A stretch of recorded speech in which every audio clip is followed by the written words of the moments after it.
Welcome, audio fans. It's time for another episode of the podcast, presented by j&j Production Studios, your home for entertainment with your favorite shows available every week.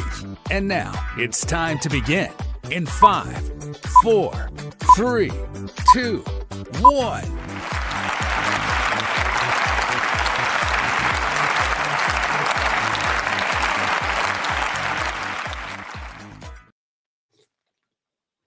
Hey there, hi there, everybody, and welcome to the What's Up Bro Sports Show, one of your number one core entertainment areas where you can find out the latest and greatest what's happening around the world of sports, no matter if it's hockey, baseball, basketball, football, not so much golf or rugby or any of that, just the sports that we care about. No, I'm kidding.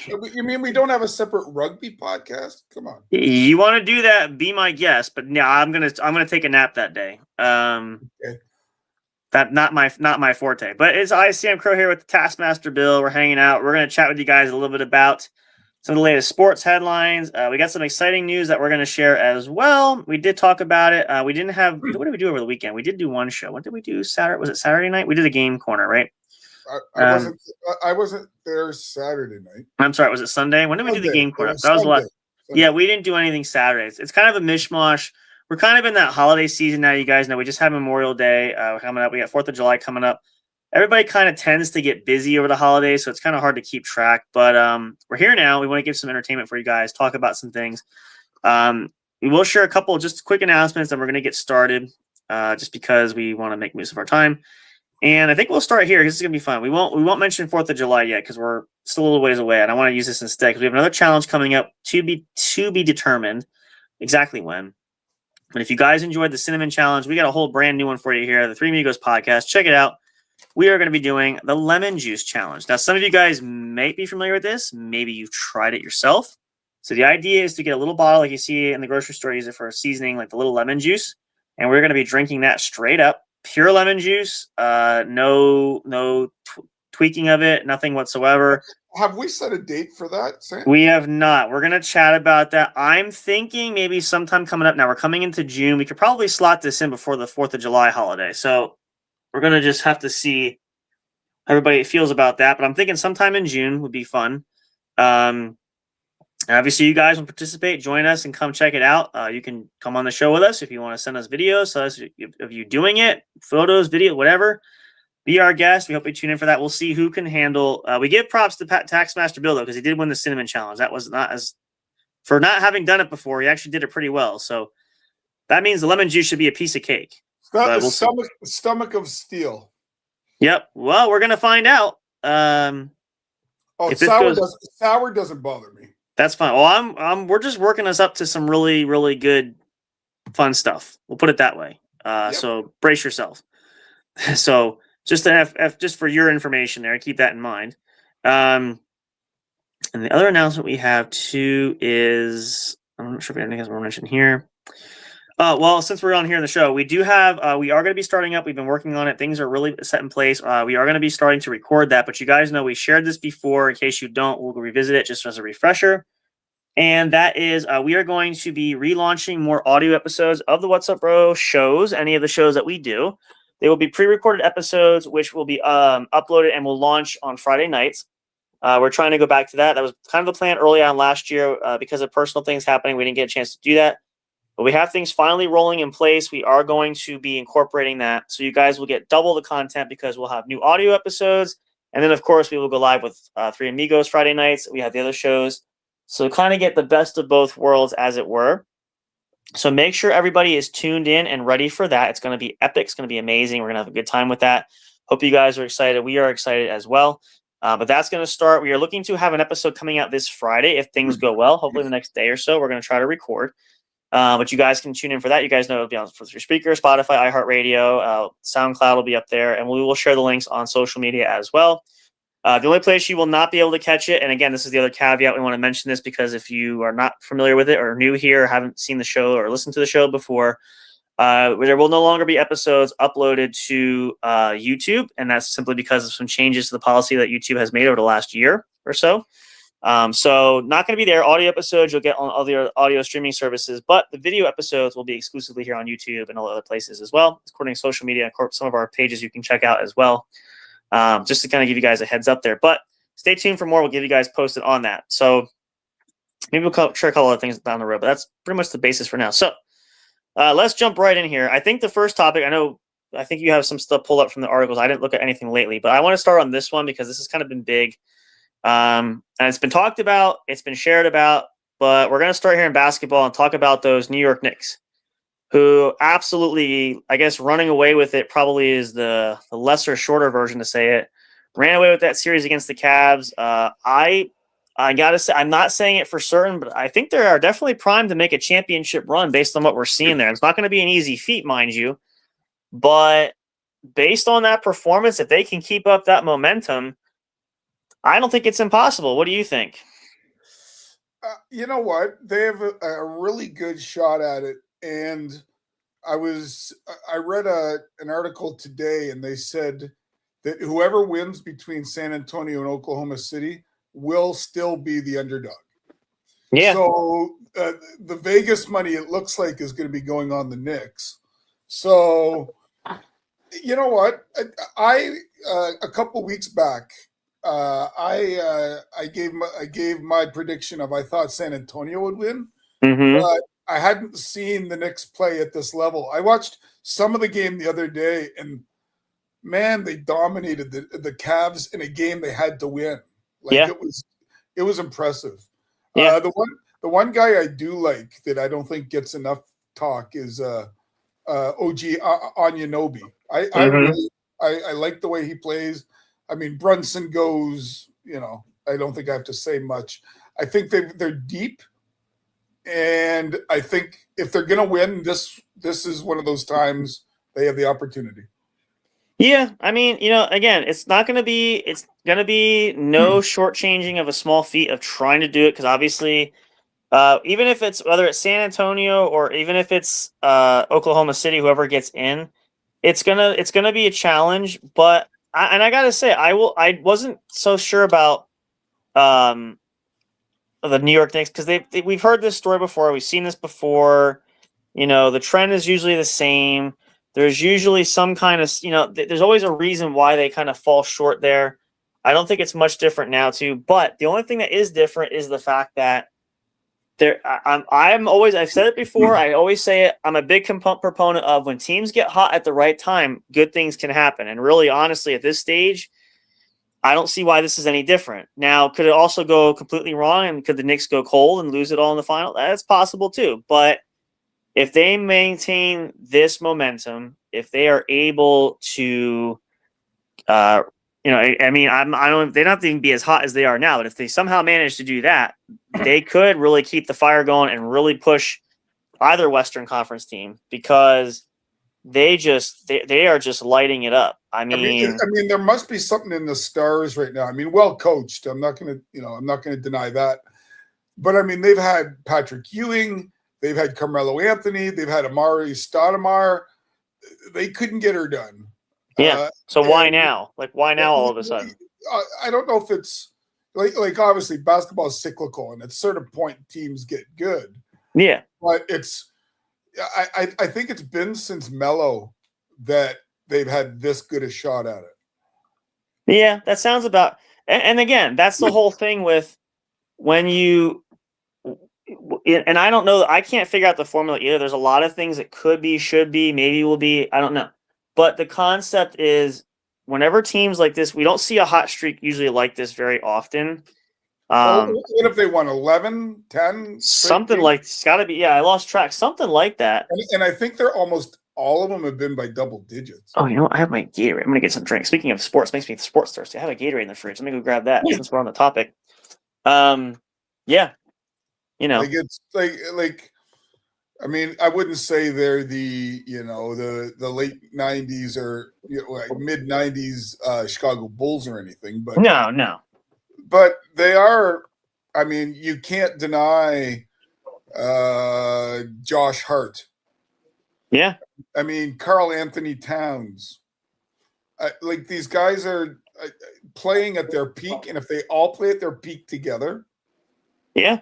What do then it comes. I was surprised that the Celtics didn't come out, but the Celtics were dealing with injuries and things, and Yeah, and the thing of it is, like, I will say, Boston had a good run.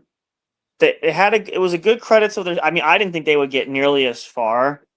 They dealt with injuries. And the same thing even with the Sixers. I didn't think the Sixers would get that far, let alone knocking off the Celtics. But I think it's just one of those. I didn't think I obviously knew they didn't really have enough. I didn't think Boston was going to go all the way, and so just because of injuries, being decimated with talent, they had a lot of roster changes over the last year. All those things combined just sort of kind of, made me think I just don't see it happening there. But I just didn't have the Knicks coming in where I'm like, this is New York. I mean, it's the same story, same adage where they look good. Because even in I remember back in the early 2000s, even before Melo got there and even up to when Melo got there, they had some pretty decent teams. They had, I forget what year, is it 2007 or 08? They had a near run there where they were going to take it, but they just fell short. What were the teams where John Starks was on them? That goes way back. Let me think. I'm trying to remember. Is that mid-90s? It probably sounds about right, yeah. Because, I mean, the bottom line is the NBA, quite frankly, they'll never say this, but they're cheering for New York. One, for ratings, but two, the league is in a healthy spot when the big market teams do well. Oh, yeah. And as much as we love SGA or Wembanyama, they're not New York City. Mm-mm. And so then all of a sudden I would even imagine that they might be able to charge a little bit more for advertising because you're just going to have, there's going to be more eyeballs on the game. Yeah. The NBA can go live from Madison Square Gardens and they can have all their pomp and circumstance with it. I think the NBA is just giddy right now. Well, considering the drop off too, like now obviously I know the Lakers made the playoffs, but they're kind of heading towards this transitional period. They've always been the other really big market team outside of like Boston and places. Somebody had to have. Hey Amber, good to have you here. Hey Amber, how are you? Your phone died. Hopefully it came back to life. Yeah, it happens. A little spark charge will do it. No, I'm kidding. But I think it's that wave now. Again, it's not gonna. I still think it's going to be a rough road for the Knicks. But if they're playing at the level they're playing, I don't see why it's impossible that they can't. No, and I mean the other thing, it's like in hockey and it's like in basketball. Usually the East is a more defensive oriented, and the West Coast is a little bit more run and gun. Yep. But I think in this situation, the Knicks are a little more flexible than maybe Eastern level teams in the past that made the final. I mean, and the thing that's interesting is like they were just. I mean, I saw the highlights from that. They're just raining down threes. Even Karl Anthony Towns, who's not really a known three shooter, he's dropping threes. I mean, they went hog wild. When you can get three pointers from your 6'11" or 7 foot guys, I mean, the other team just scratches their head and says, "Well, what the hell am I going to do?" And I don't know if you remember, but a couple of years ago when the Celtics won the championship back in 24, I think it was now. During this regular season, that one game, they dropped 33 on the Knicks, matter of fact. And that was Porzingis and those big guys shooting those threes. Him and Brown were going off like on a tandem. So, again, point being is when you see this, like when you have every player, whether it's starting five, off the bench, and that was the year before Peyton Pritchard became the starter. He was coming off the bench. He led the team off the bench. Like, they were just going insanely rain down three happy. So but that's why I think the Knicks following that pattern. If they can do that going into the finals, they have a decent shot. But will they keep it up? I don't know. Are they going to slow down? Did they use up all their steam just to get here? Can they finish? I mean, the other thing with the Knicks though is they're fairly deep. Yeah. I mean, you got like Mitchell Robinson coming off the bench. You've got Mikal Bridges playing as good as I've ever seen him play. And when you're getting the middle, Jordan Clarkson, when you're getting guys lower in the order, the pecking order, and they're contributing, you've got a great chance. Yeah.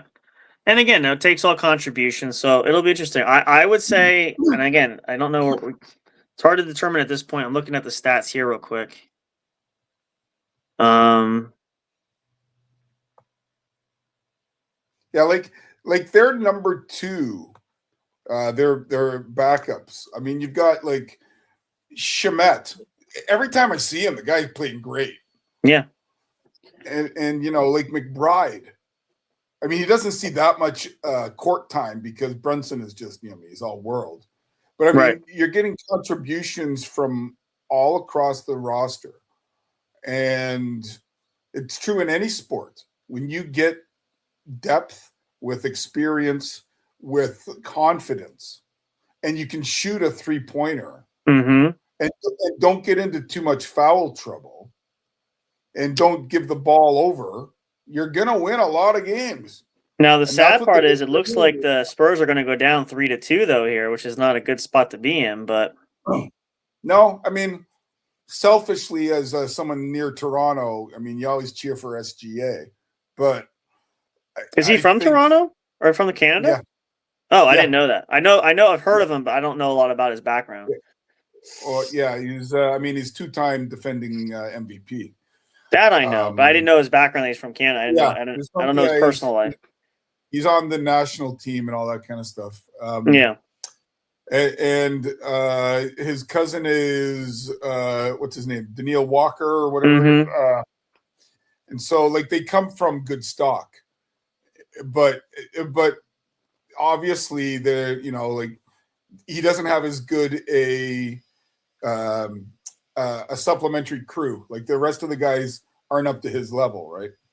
So I mean, as much as I like Hartenstein, he's no SGA, right? Yeah.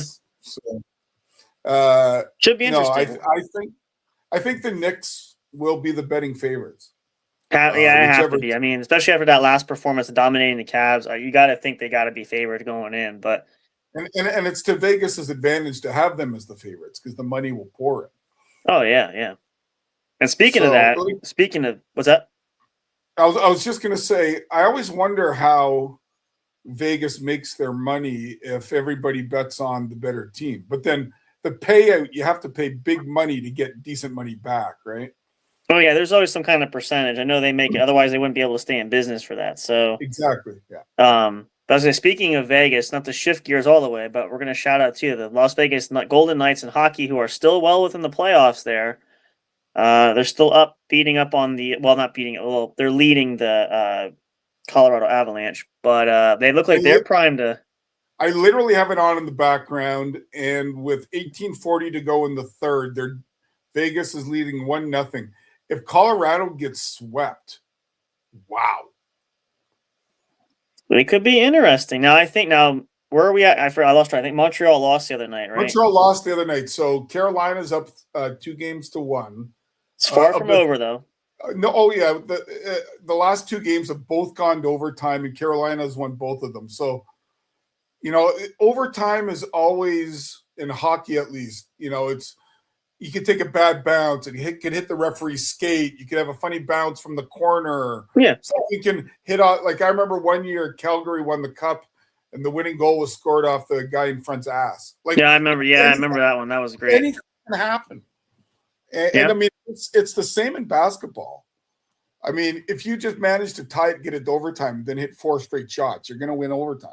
So here's the fun now. We have this fun. I think we shared this on the one show. We're sharing this again because we have it won't be a full-fledged bet unless it does happen, and that's part of the deal. But should it be, because I'm a big fan for the Vegas Knights, and obviously Bill is a huge Montreal Canadiens fan. So the fun wager is if they meet in the Stanley Cup, whoever wins, the one of us has to wear whoever loses how do I say? I'm going to say this wrong. I'm also, let's see. Whoever wins, the winning team, the losing team has to wear the winning team's jersey, which means if the Vegas Knights should win the Stanley Cup, Bill would have to wear a Knights jersey, and if the Canadians should get there and win, I have to wear it if the Vegas Knights lose. So, do you guys want to start placing your odd bets? Who do you think will win? Let us know. But if Montreal loses to Carolina, everything's off. Of course. Well, yeah, that's only fair. That's only right. I'm just saying if. I like to have a little fun with it because you can't never say never. They could very easily. Well, That's why I don't care what anybody says. Sports are the best reality show out there Oh yeah. because it's not scripted. You don't know what's going to happen. And the drama and tension you can cut with a knife. Well, here's a good. Well, let's kind of talk about this because I think this is a great topic. It doesn't get talked about too much. Talk about the scripting thing. This has been said before. This has been said many times. People have been jumping on this age-old theory that everything's all staged and blah blah blah blah blah. How do you stage, say, like Super Bowl 51, that 28-3 comeback? How do you stage that? Right, number one. How do you stage, like, I know it's not a Super Bowl, like the Immaculate Reception? How do you stage? And it's the reason I say this is because this was brought up recently, and I think it was on I forget what show he was on, but even like Tom Brady said at one point, he goes, "Do you think if it was scripted, do you think I would go along with losing 2 Super Bowls to the Giants? Like, really? Especially in that fashion?" Like, how would you teach David Tyree to make that catch? That's what I'm saying. Like, I mean, I can see where the fan theories come into it. I'm not saying, we're dumb about, oh, well, anything's possible. It's just like betting in the sports world. People, betting was never a thing. Of course it was. The one thing that can put it into disrepute is in the NBA and especially in European soccer, referees have been influenced, let's just say. Mm-hmm. And so, I think it's happened in tennis as well, that, like a referee or an umpire or whatever it is in that sport, they may only have to adjust 2 calls, but those 2 calls could make a difference. Yeah. So that's where oh yeah, New England came back. Yeah, but did they get some favorable calls in that last quarter? Like that's where the theories will, and somebody will pick apart the tape and say, "Oh, that should have been holding. That should have been pass interference. That should have been offside or whatever." Well, think about it too. Like even like, and I know you. Well, I wasn't around yet. You were around by that time. But what about the Miracle on Ice? Like, I know that's yeah. Like, I mean, again, I know that's Olympics, but still, it's a hockey series, and they came back. I mean, how do you? I mean, yes, you could for movie fake. Oh yeah, you could script it, but do you really think that was a thing where they came back just because? Oh well, the semantics, the drama of it, and again, same thing. I mean, I can remember what was it? 2 Olympics ago, Latvia beat Sweden in the hockey, and it was from a fluke shot halfway in the at center ice kind of deal, and right? And the defenseman just chucked it in to chuck it in, and it went over Tommy Salo's shoulder or something. Like you couldn't do that once out of 1,000 shots. You're right, but it was the one that Boston scored a goal this year off Buffalo where the guy backhanded it from center ice, and it just took a funny bounce. Like, I mean, you can't. Basketball is probably a little bit easier to fix in terms of referees' calls are questionable all the time. So you get enough of those. I mean, if you want to be, really chintzy and call the hand fouls and the double dribbles and if they actually call double dribble or what do you call it when you take too many steps? Traveling. You can virtually find one of those on just about every possession, but it never gets called unless it's extremely obvious. Yeah. And so in basketball, I can see how it can be manipulated a bit. I know that in European soccer, I think it was the Italian league, Serie A, a couple of years back, big controversy and scandal with the referees over there. So, I mean, it's not as if the referees who's the I watched the Netflix show on the NBA referee that got in bed with the mafia. Oh, right? Yeah, point shaving or whatever it was. Right, yep. And like, again, people are people. They're human beings, and right.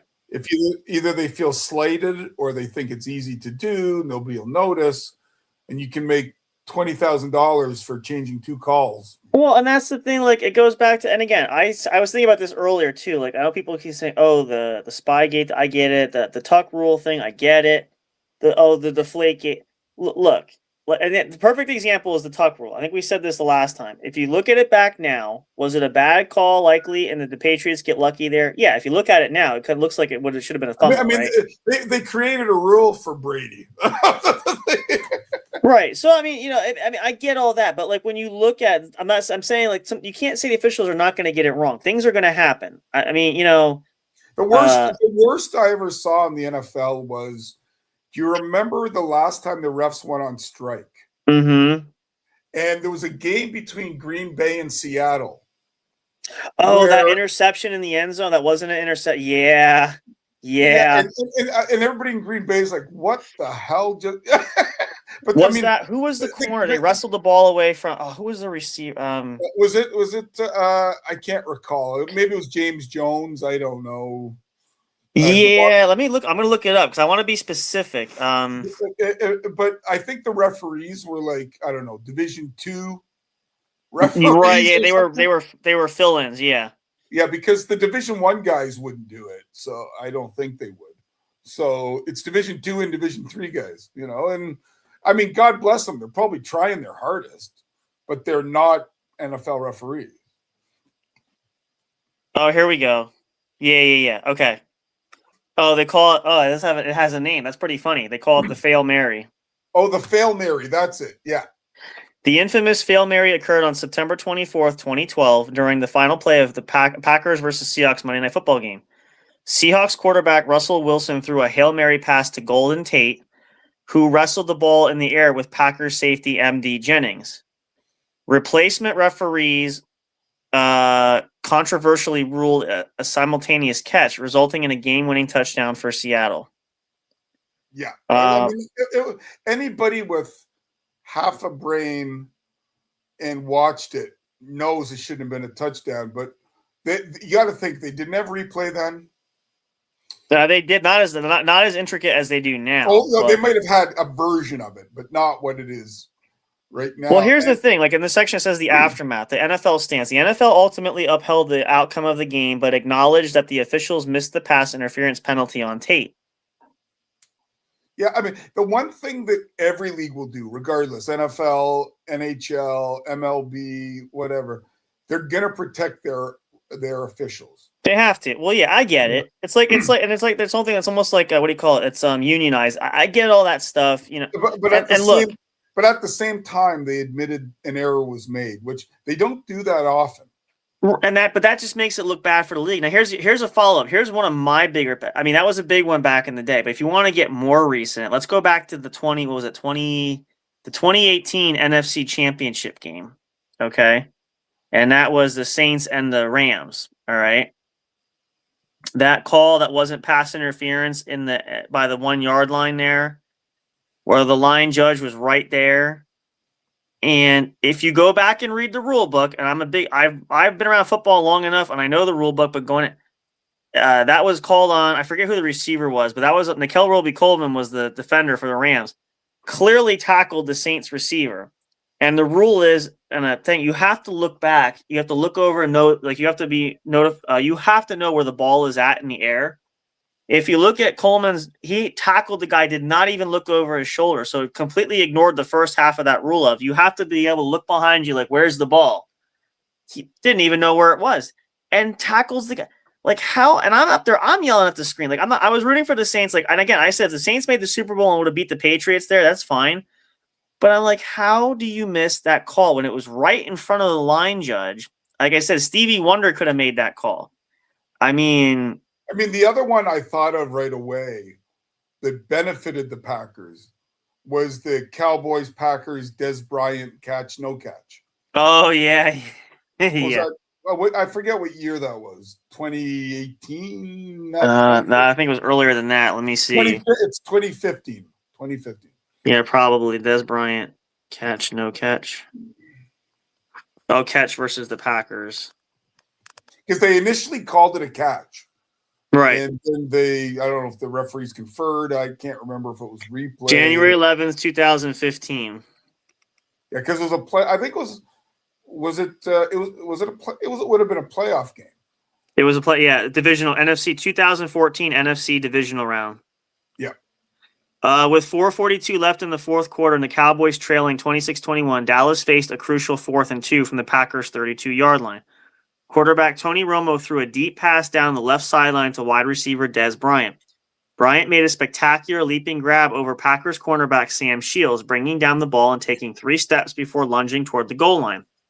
As he hit the ground at the 1-yard line, the ball jarred loose, popped into the air, and he clutched it again. Officials initially ruled it a completed 31-yard catch at the 1-yard line. Incomplete pass. But this is another good one. First of all, I want to say I don't understand the logic. If it's 4th and 2, why are you going for all of it? You move the chains. You move, and especially with. Here's a good question. We'll ask this to Coach Taskmaster here. If this was you, this is Coach Sam Crow. But if it's 4th and 2, what's the old saying in the NFL? Most important thing is to do what? Convert and move the what? Move the chains. Why are you going 30 yards down the field on a 4th and 2 when you have 4.5 minutes left where you could get a fresh set of down? Like, why are you? And I get there could be a blown coverage, but my guess is they like the matchup. That's what I'm saying. Could be that, and I get it, but still, you pound the rock or you throw a short pass. Because now, if it's desperation, if you only have a minute left and maybe you have no timeouts, whatever, it makes more sense. I just don't get that. But the other one was, and speaking of that, because this makes me think of this other play. I'll never forget this because this was an unbelievable play. Do you remember? It was I think it was the last game of the 2006-17 season. It was Patriots and Steelers. That was it Pat? I think it was Pat Fryer. No, it was Jesse James, the tight end. Caught the ball and dove for it at the goal line, and he bobbled it. And they called it. They ruled it saying it wasn't complete. It's kind of the same basic thing, which probably would have given Pittsburgh the win, but they overturned it, and it caused it. And again, mistakes happen. Officials are human, just like us. Nothing is infallible. But in the same context, when you have issues like that, and again, you address it with like the leagues and stuff, how do you fix it? Because obviously it can cause. I mean, the funny thing is, regardless of the sport, you always, every once in a while, you hear about a team going to the commissioner or the head of the league saying, what can we do about this? Well, once it's done, you're not going to bring it back. Well, that's like now. What's the more common issue they've had about it? And they've been to the commissioner. What's that one play they call it? Or teams don't like it. What they call it? And the Eagles made this play famous. Oh, the butt. Is it not the tush push? The tush push. Yep. Tush push. Now and last year I think the league needed a team to try to quash it, so they chose Green Bay or for whatever reason. Right. Yeah. And they were the team that brought it. But I guarantee Goodell or one of the bigger owners just said, can you, promote this and to the league and see if you can get it passed? See, the thing for me is this. I had a compromise. I know they were talking about trying to veto this and get rid of it. What you need to do is, I think teams getting creative, you can't squash that enthusiasm for what they're doing. What you need to do is it's almost like the challenge flag. You got to give them say, okay, tush push, you can use it maybe once or twice. Whatever in the game is, that's like a last minute play. If you have it and you use it, that's all you get. It's almost like that extra bullet in the holster, you have there. You can't use it more than once. So almost like calling, what was it, the back-to-back timeouts thing. There has to be a certain memorandum of when you can use it, when you can't use it, and once you do it, that's it, kind of thing. Unless you're maybe like the ironic thing is last year the Eagles weren't that good with it. They didn't have a good year. Right. So, that's what I'm saying. Like, I don't think you need to ban that, but I think you need to find there's got to be some kind of moratorium on that thing. I don't know. That's just my thought behind it. I think Jason Kelce really benefited them. And when Jason left, it hurt their O-line. Yeah. Oh, they haven't been. Cam Jurgens, they have not been able to find an adequate replacement as of yet. So, no. Talking about referee bad calls, the other one that was atrocious, but there was no replay then, was I think it was about 2010, 2011, where Armando Galarraga for the Detroit Tigers had 26 up, 26 down, was going for a perfect game, threw the ball to first. Assumably he was out, but the umpire called him safe. Let me see if I'll search it. Hang on. And everybody was like, even the commentators, I guarantee even for the other team, were like, but there was no mechanism back then to change it. The only people here it is. Yep, here it is. Throwing the imperfect perfect game on June 2nd, 2010. Let's see. The 28 out perfect game. During the June 2nd, 2010 game against the Cleveland Indians, Galarraga pitched flawlessly with 2 outs in the top of the 9th inning. Cleveland's Jason Donald hit a ground ball to first baseman Miguel Cabrera, who flipped the ball to Galarraga, covering first base. The blown call. Galarraga caught the ball and stepped on the base clearly before Donald arrived, but umpire Jim Joyce called the runner safe. The aftermath, because instant replay was not yet used for base calls in 2010, the call could not be reviewed or overturned. Galarraga calmly smiled, returned to the mound, and retired the next batter to finish a 1-hit shutout. He essentially had to get 28 outs to win the game. After the game, Joyce watched the replay, realized his mistake, and tearfully apologized directly to Galarraga. The next day, manager Jim Leland sent Galarraga to home plate to hand Joyce the lineup card. The two shook hands in a moment of mutual respect, applauded nationwide. They later co-authored a book about the experience titled Nobody's Perfect. Huh. Yeah. But my favorite referee coach interaction that I can recall was, I'm going to say it was the late 80s, early 90s, late 80s. And New Jersey was in the playoffs. And New Jersey lost a close game. And the coach of New Jersey at the time was Jim Schoenfeld. And Jim Schoenfeld waited until referee Andy Van Helleman was in the hallway and confronted him. Mm-hmm. Like that, I guarantee that wouldn't happen anymore. There's too much security. There's too many cameras. And he yelled at him and he goes, "Go eat another donut, Don." or Andy, go eat another donut.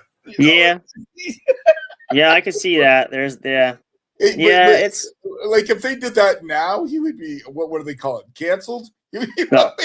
Oh, for sure. Yeah, no, for sure. Making fun of referees, making fun of people of a certain weight, making fun of the intelligence of the referee. Like it would be, oh man, huge mess. But I remember watching those old clips of Earl Weaver going up to home plate. The other guy that used to do it a lot was Bobby Cox. He would, no qualms getting out there and no. Giving the ref their business. and R.I.P. Bobby. What did he die? About 2 weeks ago? Yeah, I thought it was fairly soon, something like that. But if it was even that long ago, it might have only been a week ago. Let me look. And breaking news shout out, obviously, the game is officially over. The Thunder have defeated the Spurs. I think it was 117 or 127 to 108. I just looked at it. But they're up 3-2? Yep. Okay. So and the next game would be in San Ann, right? Yeah, I think, are they on a travel day then? Yeah, they're not. Gone are the days of back-to-back playoff games in any sport. Maybe baseball. Does baseball do back-to? They might. They have a travel day as well. I know that, but yeah. Oh, a travel day. Yeah, but if let's say, I don't know, the Tampa Bay Rays were playing the Yankees and Tampa Bay had home field. Would they just play them Monday, Tuesday, or they try to milk it for another day? Something like that. Oh, he was just shy of his 85th birthday. How about that? Bobby Cox. Was he just shy of his 81st? 85th. Oh, 85th. Oh, he was born. Vegas just scored. Yay! 2-0. 5:45 left. It's over. Suck it, Colorado. No, I'm just kidding. Yeah, he died May 9th, 2026. He was born May 21st, 1941. Yeah. Oh, May 26th. No, sorry, that's today. May 9th, he died this year. So about 2 weeks ago. About 2 weeks ago, yeah. Well, I know for sure. I think we're going to the Stanley Cup. I don't know about you guys, but yeah, well, I hope Montreal does. But really, the last two games have showed that Carolina is more experienced, that they are more mature, both physically and as Wouch. yeah. Oh, you see in the goal. No, I'm Perfect. talking about you. You're going down the Canadians there. Boy, oh boy. Well, no, it's I'm not disregarding Montreal because they've got a core of players. I'm just yanking your giggle chain, but yeah. Yeah. But 5 to 8 years, they've got it. Like their best players are all locked up. Nick Suzuki, Cole Caulfield, So Lane Hudson, Jakob Dobish. They're all tied So up. let's put Taskmaster Bill on the spot here. Let's assume Carolina wins and it's Vegas and Carolina. Who are you going to root for in the Stanley Cup? Root for or think will win? Interesting. All right, who do you think will win? Vegas. And who? Oh, that means you're not going to root for them in the Cup, are you? Well, no. I Okay. think Carolina. Their coach Rob Brindamore. I don't know if he's in the Hall of Fame, but he's a damn good player. I like him as a coach. They play more physical. Both teams have lots of Canadians on them. But So I think Carolina is who I would root for, but I think Vegas will win. But it's not one that I really care either way. It'd be funny if Darn. Vegas.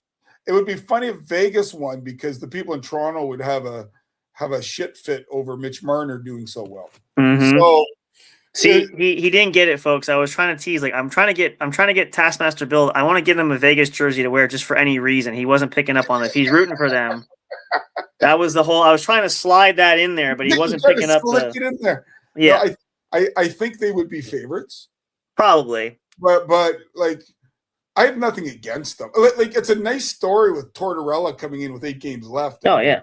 Okay, now just to play devil's advocate, and I'm not asking you to back general honest opinion. If it is Vegas and Montreal, I know who you'll root for, but who do you think legitimately would win that series matchup? I think Vegas has more overall skill. I think Okay. I think the advantage Montreal would have would be these guys are you're not afraid of something you've never gone through before. So they can go in there and just, I wouldn't say play willy-nilly. Marty St. Louis will have them coached to the hilt. Yeah. But I don't think they'd be under as much pressure as Vegas would be. That's fair enough. Yeah, I mean, I could see that. Again, I think no matter what the series are, it's going to be interesting. It's going to be fun regardless. So Montreal's got a very good core of 5 to 6 players under the age of 25. I think Vegas has experience throughout their lineup, including the coach. this is the real matchup right here, though. This is what people want to see. Now, I'm not saying this to be mean. Could we find a pair of hockey pants for Big Hoss? I don't see why not. I mean, I don't anymore nowadays. You can find just about anything anywhere, so I wouldn't think it's impossible. No, but you couldn't just get it at your corner thrift shop. I doubt it. I mean, unless you find, Yeah. And especially if you're talking like the tight, short ones that are like the actual player style, that's going to be harder to come by. Anybody watching who knows hockey, when I played, for a lot of the time, I used Cooperalls. I don't even know, with the long pants. Yep. I used to wear those. I remember I got upset. My last year that I played, I put on regular hockey pants, and I had my beginning years. Oh, Colorado just scored. There you go. They're going to make it close, but I think Vegas still will have this win. But yeah, no, I like and again, it's nothing with Big Hoss could probably beat me in certain things, but I could definitely, I've been on the ice skating before. I could skate rings, circles around him because I'm pretty, and honestly, it's funny. I remember I started rollerblading when I was younger. So the only reason why I was able to keep balance was I started with that. And then at one time I went to some friends that had like a party at an ice skating rink. It was my first time on skates. And I was kind of nervous because I'm like, well, I've never been on ice before. But because of the years of training with the rollerblades and being up on balance, that transitioning to skate wasn't really much different, except it was obviously blades and not wheels. And man, I got out there and I was like, the only thing I was a little hesitant on was taking the corners. But once I started flying, I cut myself loose a bit. And like, The major difference for anybody that's going from wheels to skates is stopping. yeah. Whereas with the rollerblades, you put your toe down or whatever. You try that on skates and you just end up in the boards. No, you had to really cut into it and slide stop. You have to either stop sharp or pull a skiing, like the skiers do. And I feel like at one time, just for fun, I didn't go super fast, but I wanted to bang myself into the board just to kind of feel like what it didn't feel good. But I used to play in rinks that had been around a while, and the boards were made of wood. Oh, okay. And behind the net, instead of plexiglass, they were barbed wire. Not barbed wire. They were chain link fence. They were chain link fence, because that's why the NHL used to be up until about 1970. So wouldn't that be fun though? If you had talk about learning skill quickly when you got boards, wooden boards, and your backup option when you hit it is not plexiglass but barbed wire. Can you imagine the training method for that?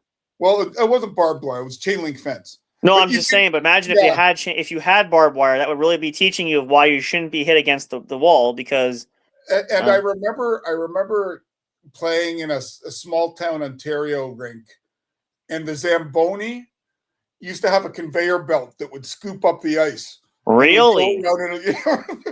My gosh, how old are you? No, I'm kidding. No, it was an old rink that very soon thereafter got some money and put some money into it. And the other thing is, I remember that getting changed in the dressing room, because I was at that point 15, 16. You had to get changed and watch the pipes coming out of the ceiling. So you had to make sure you didn't hit your head on them. But yeah, I think whoever makes the final is going to be fun. Like I can watch any sport. The other sport that's coming up that maybe we can talk about next week. I mean, the World Cup's going to start in a week. Yeah, that could be fun. That's always The USA does not exactly have the strongest team, but they'll give it a go. Yeah. Mexico's always got a top end team. The Canadian team, and the Canadian team, I don't know if Davies can't play. Davies is among the top 10 players in the world, at least in my opinion. Here's how give me an idea. Here's how we're gonna go to end this here shortly. But I want to do something fun. We're gonna put since Taskmaster Bill usually is the one that runs the trivia and the games. I'm gonna do this with you just for fun. We're gonna flip the script here. Okay. Let me search for it though. I got an idea. Let's see. Since you bring that up, let's see. There we go. Okay. We have. Is it general trivia? Is it sports specific trivia? It is sports specific. Okay. 1, 2, 3, 4, 5, 6. Okay. So if we breeze through this quickly, maybe we'll do one more thing, but I want to see how well your knowledge goes. I have a list here. It better not be rugby. No, it's baseball. Okay. So the way it's listed is, I want you to tell me off the list I have in front of me the most accomplished top Canadian baseball players of all time. Oh, okay.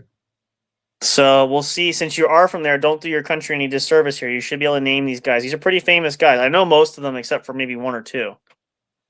Okay. Actually, I lie. I only know one. One I don't really know, but the other ones I kind of do. But anyway. So we'll start with this. So I have on count 1, 2, 3, 4, 5. There are 6 players on this list. It doesn't have to be in any particular order, but can you tell me who? Oh, the nice one. Congrats. Final. And if Amber's still listening, she can play along too. She is. I think she might be off for the night, but we'll see. Okay. Now, no particular order. Can you tell me who Taskmaster Bill is on this list of the most accomplished players from Canada? Okay. Now, this wouldn't be my first pick, but I'm wondering if he's on the list. Is Matt Stairs on the list? Believe it or not, he's not. I liked Matt Stairs. I remember when he played back in the day. He's not considered on this list. Okay, because he was around for a good 15 years, bouncing around. Oh yeah, and he had to. I mean, he wasn't elite, but he was a good solid bat. Yeah, he was I would call him a solid professional. Yep. Not him. That was a good guess, though. The first one that comes to there's two that come to mind immediately. Okay. Larry Walker, Fergie Jenkins. Those are the top two. Now, Fergie Jenkins, the only one I haven't heard of, but that's well before my time. So that would Fergie Jenkins was a pitcher for the Cubs. And if you know anything about baseball, the Cubs in the 70s were not very good. Yeah. Now, Larry Walker, I know because I saw him play towards the end of his career in the early, late 2000s. He finished out. But yes, they are both the top two. The reliever from the Dodgers from Quebec would be Eric Gagne. Believe it or not, I liked Eric Gagne. He's actually not on this list. Didn't he set the record for most consecutive saves? I believe so. And then he played with Boston for, I think, a year or two also. John Axford is not on this list, believe it or not. Wow. John Axford isn't on the list. Nope. Wow. Is Terry Pull on the list? Not on this top six. Nope. Puhl, who played for the Astros? Nope. Now, I'm not saying these guys aren't, but the list I have in front of me there does not include that. Nope, they're not here. I'll give you a hint. Most of these guys are more recent. These are all in my time frame of I remember these guys playing. Do they consider Freddie Freeman? They do not, at least not currently. Okay. I know he's American, but he plays for Canada in the World Baseball Classic because his mom is from Ontario. Yeah, but no, they don't. But you're close. Well, I shouldn't say you're close. All these current remaining players on this list, I have watched play. They've been in my time frame, so I know that they're more, I guess you could say fairly more recent than you, but. Okay. Russell Martin. No, is he Canadian? I didn't know that. No, he's not on here.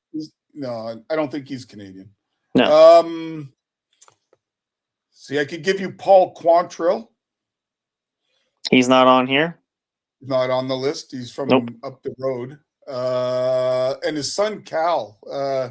Is he still San Diego property? Probably. I don't know. Give him to me. Okay, so I'll give you a hint. One of these plays for a Toronto team and is actively playing right now. Plays for a Toronto team? Mm-hmm. Plays for the Jays? Mm-hmm. His father was a big leader. He has the same name. Not Guerrero. Yep, Vladdy Jr. He was born in Montreal, but he plays for the Dominican. That's why I didn't go to him. But they count him as a Canadian. Yep, so he's on this list. He was technically born in Montreal. Technically, yes. He doesn't claim any citizenship or anything. Now, this other guy, I'll give you their, well, it gives you a little bio here. See if you can guess based on this. So this other player, he's an outfielder, won the 2004 NL Rookie of the Year and was a 3-time All-Star during his standout career. I did like this guy. He played left field mostly. And actually played for the Red Sox at one point. Matt Stairs. No, actually, I don't think he ever played he played for the Phillies, but not the Red Sox. Played for Philly. But this guy also, he was mostly, I think he spent most of his time in Pittsburgh as a Pirate. Oh, Jason Bay. Jason Bay, yep. Bay. Oh, I totally forgot about Jason Bay. Yep, I liked him coming in. Shit. He's on the list. This other one, the 2006 AL MVP and 4-time All-Star celebrated for his powerful years with the Minnesota Twins.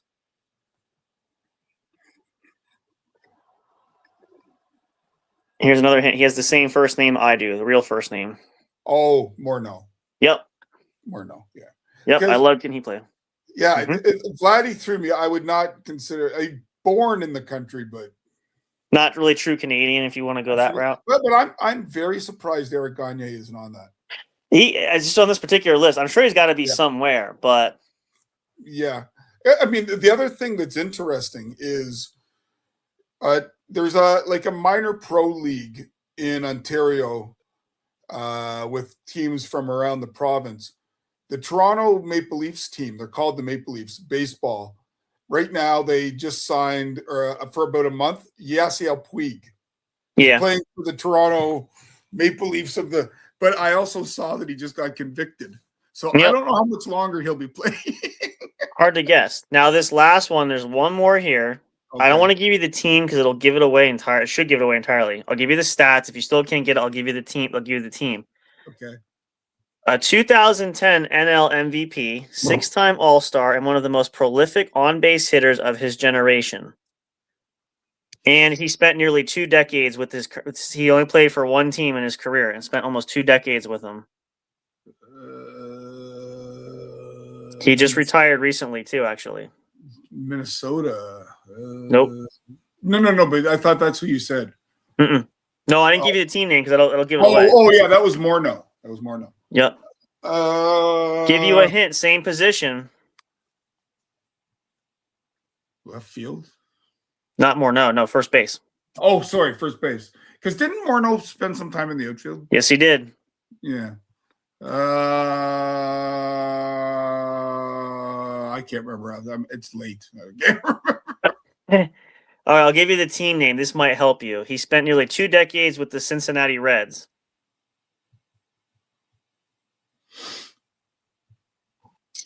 First baseman. Wow, really?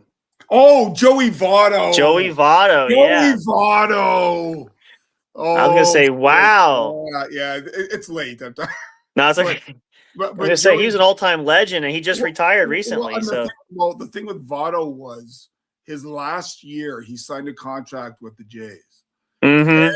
And they had him down in Buffalo, and they actually were going to call him up, and I think he called it. He's like, I'm done, yeah.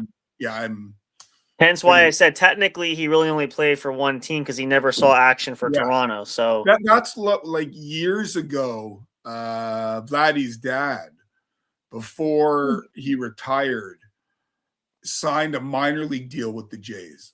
Yep. But never got played called up because he was washed at that point. Yep. I will say, when I was a little kid, I have a jersey, I think, somewhere. Obviously you're going to be familiar with this because you were around then. There was one team I do miss. I wish they didn't change names, but they were a Montreal team for the baseball league way back in the day. Russell Martin is Canadian. I thought he was. Yeah, Canadian baseball player. No, team, but that one, yeah. He was born in a small borough of Toronto. There you go. But education-wise, I've never heard of this. He went to Chipola College. Yeah. Have you ever heard of it? It's a small school. I've heard of it, but it has it's in Florida somewhere. Mm-hmm. It's part of the Florida. You make the Major League Baseball out of Chipotle College. That's just saying something. But who do you think that team? I like this team. I have a jersey, I think, somewhere. There's the old Montreal team from back in the baseball. Oh, the Montreal Royals. Close. Was it baseball? Another name for a big show and a stage thing. Like the Expos? There you go. Montreal Expos. Yeah. I was looking for something else because I knew. Yeah. I actually made a point of going to the last year they were there. I had gone before. What year was that? I'm going to look it up. Hold on. 94? I think it had to be later than that. 97? Let me see. Who? I can tell you. Let's see. I remember driving down to go catch a game there last year because they played the Cubs and Mark Pryor was starting for the Cubs. Yeah, I thought so. It's later than the 90s. I remember when this happened. And who did they become, though? They became the Nationals. Who they are now. Yeah, the Washington Nationals. They changed. The reason I thought earlier was because Montreal got screwed in 94. Yeah. It's actually 10 years later. Oh, is it 2000? Okay. Because September 29th, 2024. Following the 2004 season, the franchise relocated to Washington, D.C. Yeah, because I remember by the end, they had to get somebody from the commissioner's office. I don't know if it was Frank Robinson. Somebody had to come manage them. It was Frank Robinson, the first. Yeah. Yep. Because they used to have Felipe Alou. Yeah. He was very popular there. Oh, yeah. But I can remember years ago, I saw a game at the Big O. And you know how they always have fan giveaways? I don't know, you win a DVD player or whatever. It was a loaf of bread. Wow. Because there was a bakery in town. I maybe with more than one loaf, but it was bread. Bread was the giveaway. Hey, if you want to be fancy, make it bread and water. You may as well go full barge for that. No, I'm kidding. So, yeah. The stuff you don't learn. My gosh, look at that. Yeah, well, there you go, you guys. I can't believe I blanked out on Joey Votto. That's all right. We won't hold it against you unless we need to down the road, but that's a whole separate thing. But it's one of those guys that he's been out of mind so long. Yeah, well, it's been now he retired 2025 or something like that. It was a couple of years ago now. It was a couple of years ago. And as I said, his last year wasn't really a year, so no, not technically. Oh, I do want to add this photo. We're gonna end on this one because I think, do I have it in here? We do have one other announcement we do want to share. I have the original. I want to do the other more colorful logo. Let me find it. Hold on. I know it's here somewhere. Give me a second. Like I said, when things work out, either I get this computer fixed or a new one, or I get things going. I'm going to have all kinds of projects working on. If there's anybody watching that's a computer tech that can help out my buddy Sam here. Yeah, please let me know. Please help him out because he's having all kinds of problems with boot up and display. This whole thing is, and I don't know why. This has just been a thing, but like, and again, this computer is not old, so. No, it's what you said. It's within 2-3 months. So. Yeah, I just got it a couple months ago. So let me see. What type of computer is it? It's an HP. Okay. So if anybody can help my co-host here with an HP 2025 computer, he needs some help because it's not that old. He bought it off Amazon, unfortunately, instead of Geek Squad. So he can always take it to Geek Squad. I do have, I didn't buy it from there. I know Best Buy, I have a subscription there. I could always take it in. I'm sure they could look at it. If you've got some kind of hook with them, then they might be able to give you a discount. I signed up years ago for the I forget what they call it. It's like the protection thing. I get it like I pay a decent amount. I'm probably gonna cancel after this year, but my point is I do have it still intact. So I might actually go into that because I may as well make use of it since you might as well. If you got one 5 years ago and you haven't used it, well, you might as well. No, it's only been the last like 2 or 3 years I've had it now. So this is year like 2 or 3. So here it is. But I do want to add this. We do want to end this on a fun, a more interesting note. So we're going to share this on the bigger shows also. But you guys know, obviously, J&J Production Studios we created and we've merged with, we call Airway Kingdom Network. That's a network that features other podcasters, other shows, including we met Taskmaster Bill has become an integral part of us here. But one of the exciting things that we have in the works, we've talked about it a little bit. I think we talked about it on some of the shows. Here's the official poster. If you want to check out the Airway Kingdom Network's official YouTube channel, you can. But we are now in the production. We can say this. Nothing has been finalized, but we're in the production of creating a website that will feature the talent, people involved, links to different shows, the whole 9 yards. That is currently under production. The schedule, profiles of individual podcasters. Could be social media, bios. It could be, it's going to be a whole treasure trove of different things. Profiles of anybody on the executive committee. The only thing I ask them is to have it make it user friendly. Yep. And hopefully it is. That seems to be, that's on the forefront of the part of that process. So, but we wanted to announce that there. Again, more details will come later on. But we're really excited for that. It's going to be a few weeks. Obviously, it's a big undertaking, and we want to give it the right appropriate time to make sure we get it done right. But that will be coming very soon. So stay tuned for that. It's going to be really exciting. We're excited about it. It's just going to be an incredible, incredible thing. The other thing to do is, if you're curious, check out our Facebook page. Yeah. We have a Facebook group page that we can always engage with people, or you can go there and message us on an instant messenger through the Airway Kingdom Network. So give us a shot. What do you got to lose? Not much. And then lastly, two things. Lastly, we're going to wrap this up. We're going to give, we do create, and we're going to play this now. You guys know we are proudly sponsored by Borger's Rare Coins and Fine Jewelry.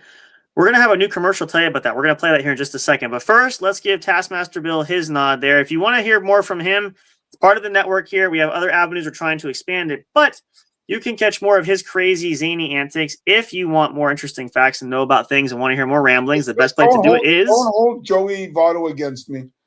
Or Music, that. movies, sports, and stuff.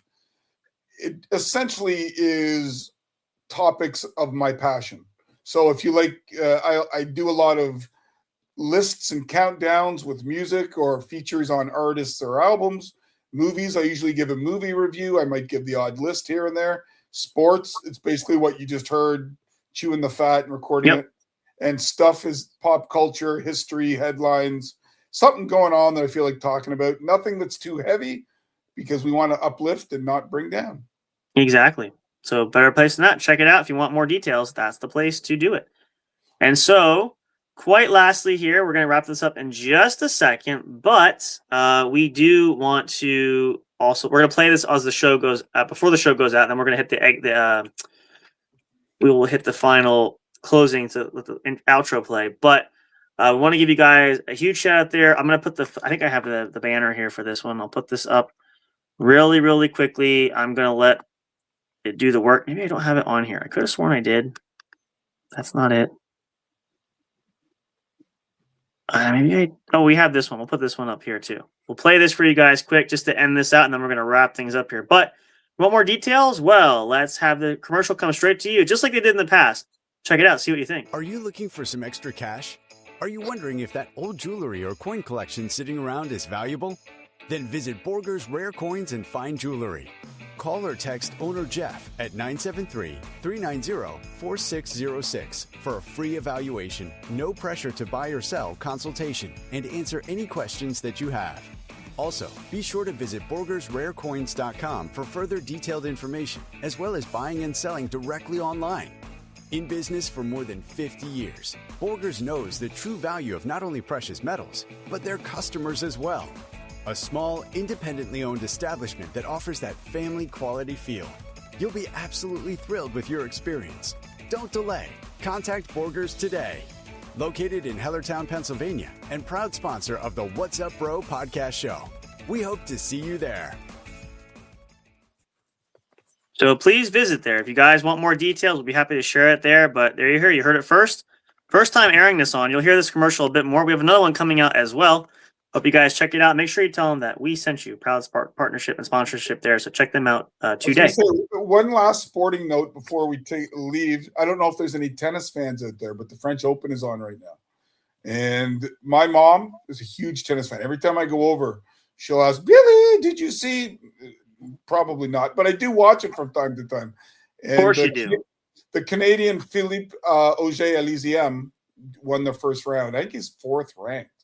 So cheer on tennis. I've seen tennis live, men and women, at the highest level. And, you might think it looks boring, watch it on TV. You go see it live, and that ball is just whipping.